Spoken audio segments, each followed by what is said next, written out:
Une nouvelle version de iOS, une nouvelle version de macOS, deux nouveaux MacBook et puis également du nouveau du côté des montres Apple, sans oublier la voiture. Voilà l'essentiel de ce qui a été annoncé par Apple à l'occasion de l'ouverture de la WWDC, la conférence des développeurs d'Apple édition 2022.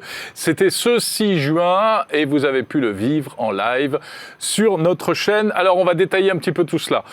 Tout d'abord, la nouvelle version de iOS, donc pour les utilisateurs d'iPhone, c'est iOS 16 avec une avalanche de nouvelles fonctions. Véritablement, d'ailleurs, cette keynote était une keynote fleuve, 1h45 d'annonces qui se sont succédées à un rythme infernal. iOS, eh bien, désormais, vous allez pouvoir personnaliser l'écran verrouillé de votre iPhone. Oui, là où s'affiche l'heure, vous allez pouvoir, par exemple, changer la police de caractère, la typographie de l'affichage de l'heure. Vous allez pouvoir mettre des petits widgets pour surveiller la météo ou autre, un peu comme on peut le faire déjà sur l'Apple Watch, si vous possédez une Apple Watch. C'est l'une des grandes annonces et c'est d'ailleurs par cela que Craig Federighi a ouvert la keynote avec cette nouveauté donc concernant la personnalisation de l'iPhone écran verrouillé. Plein d'autres choses. Du côté d'iMessage, on pourra éditer un message après l'avoir envoyé. La dictée vocale va s'améliorer. Elle ajoutera automatiquement de la ponctuation si vous faites des phrases trop longues. Il va falloir bien écrire en français.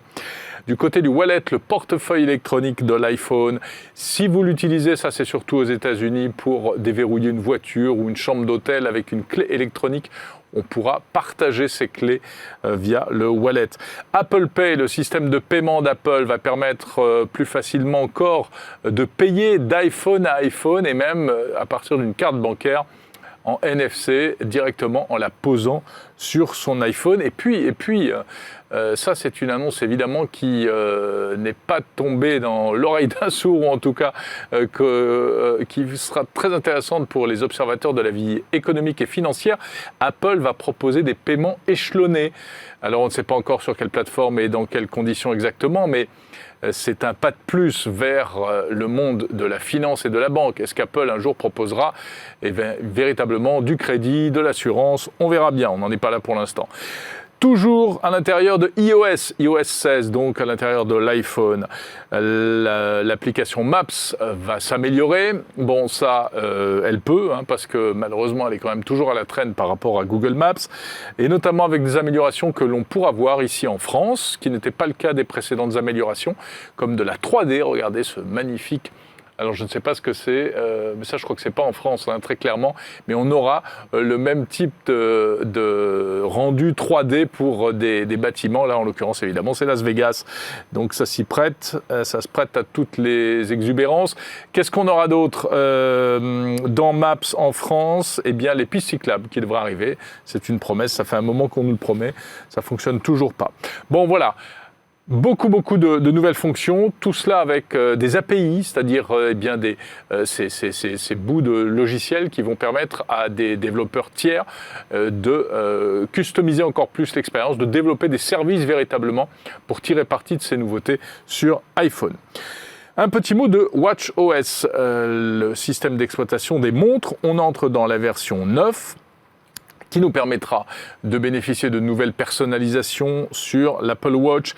En ce qui concerne également l'application sportive, la Watch est très orientée sur le sport.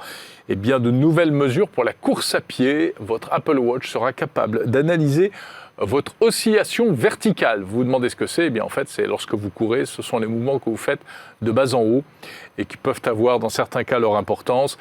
La Watch analysera également la longueur des foulées, donc on voit qu'on va de plus en plus vers un profilage de plus en plus précis pour les personnes qui utilisent leur Watch pour véritablement suivre au mieux leur performance sportive.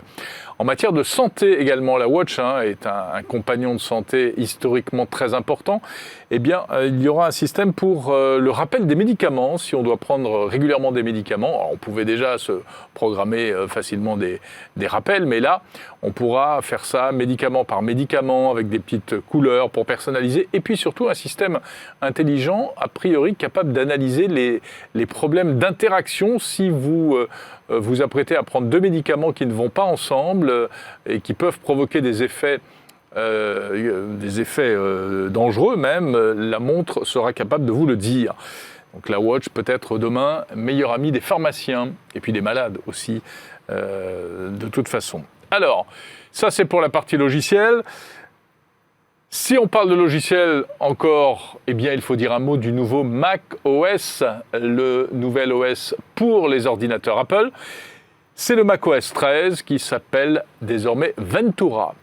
Ventura, c'est une ville en Californie et c'est une tradition. Toutes les versions de Mac OS prennent le nom d'un lieu, en général assez beau, en Californie, mais en général assez peu connu de nous, Européens. Alors, qu'est-ce qu'on a de neuf dans ce macOS ? Eh bien, on aura, les speakers d'Apple ont beaucoup insisté là-dessus, de nouvelles manières d'organiser son espace de travail avec un système qui s'appelle Stage Manager, donc un management des fonctions et des fenêtres pour pouvoir véritablement mieux disposer lorsque vous avez plusieurs applications ouvertes.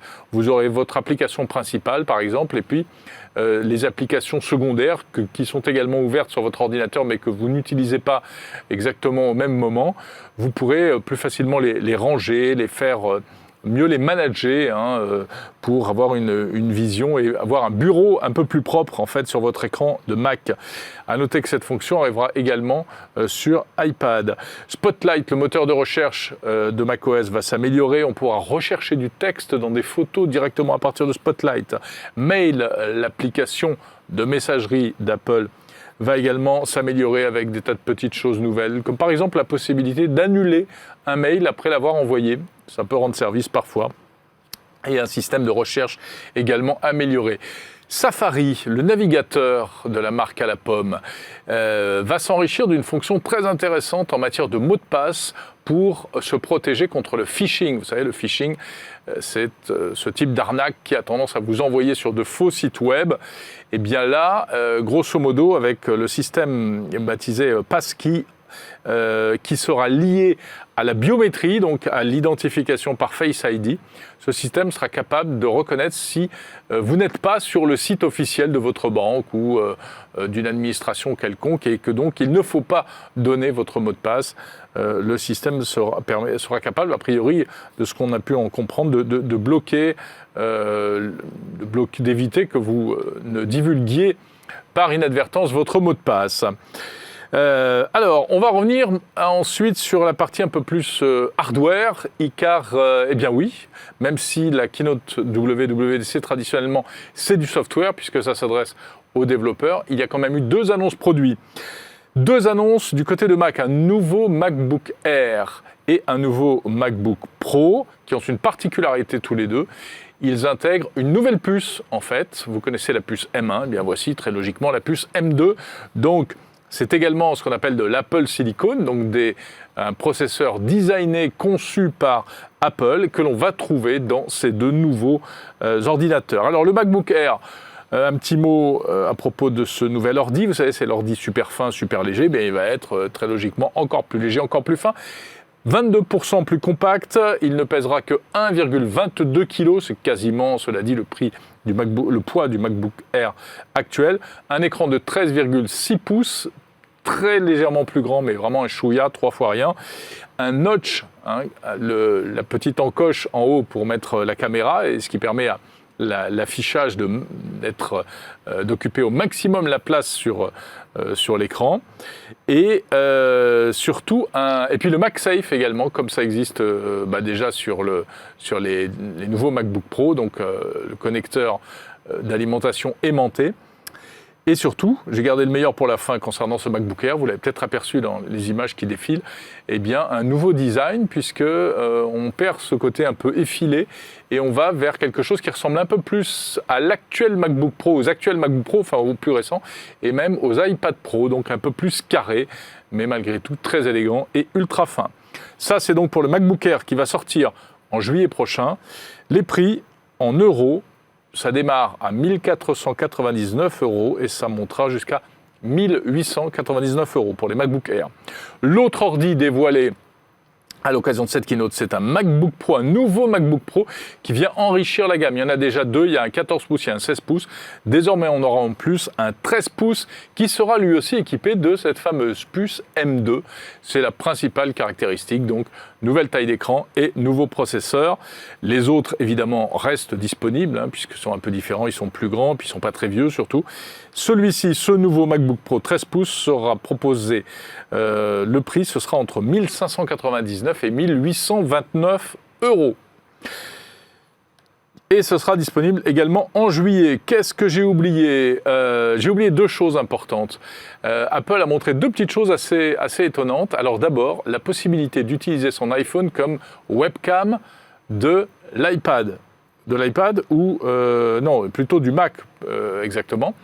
Pourquoi faire ? Eh bien d'abord pour bénéficier de la qualité optique et photo de l'iPhone qui est excellente. Donc on aura une image magnifiée. Mais également, apparemment, un système assez étonnant grâce aux capacités de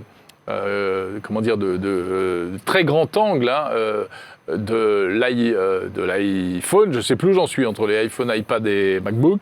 Eh bien, on pourra par exemple faire une visio et en même temps montrer des accessoires qui se trouvent sur son bureau, voilà, des choses comme ça. Bon, c'est un peu étrange, ce petit gadget qui permettra de fixer l'iPhone en tant que webcam et ce sera disponible dans le courant de l'année. On n'a pas de date pour l'instant.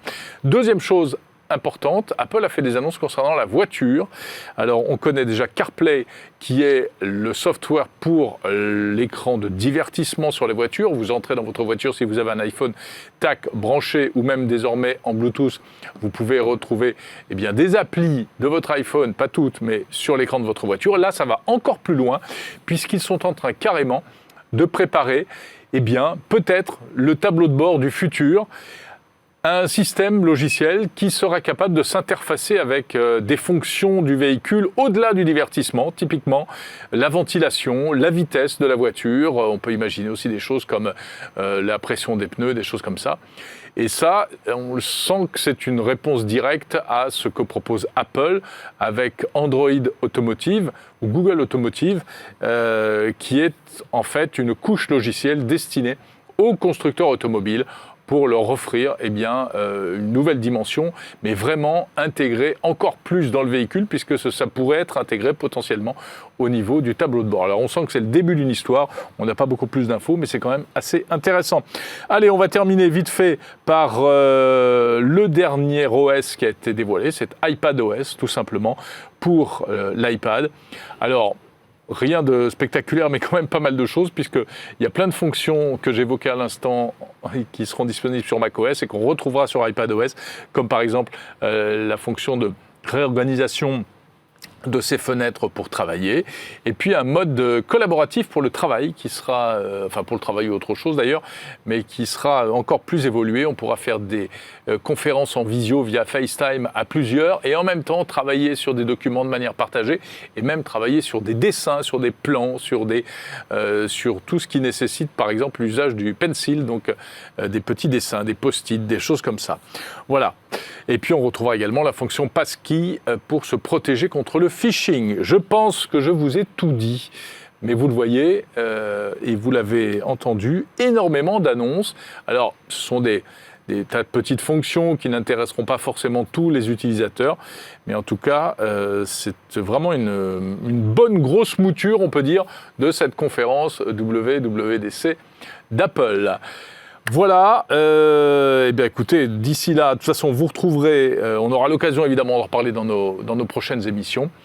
Et si vraiment vous en voulez encore plus, rien ne vous empêche d'aller regarder le live que nous vous avons proposé spécialement pour suivre cette conférence, cette keynote WWDC édition 2022. À très vite, salut à tous.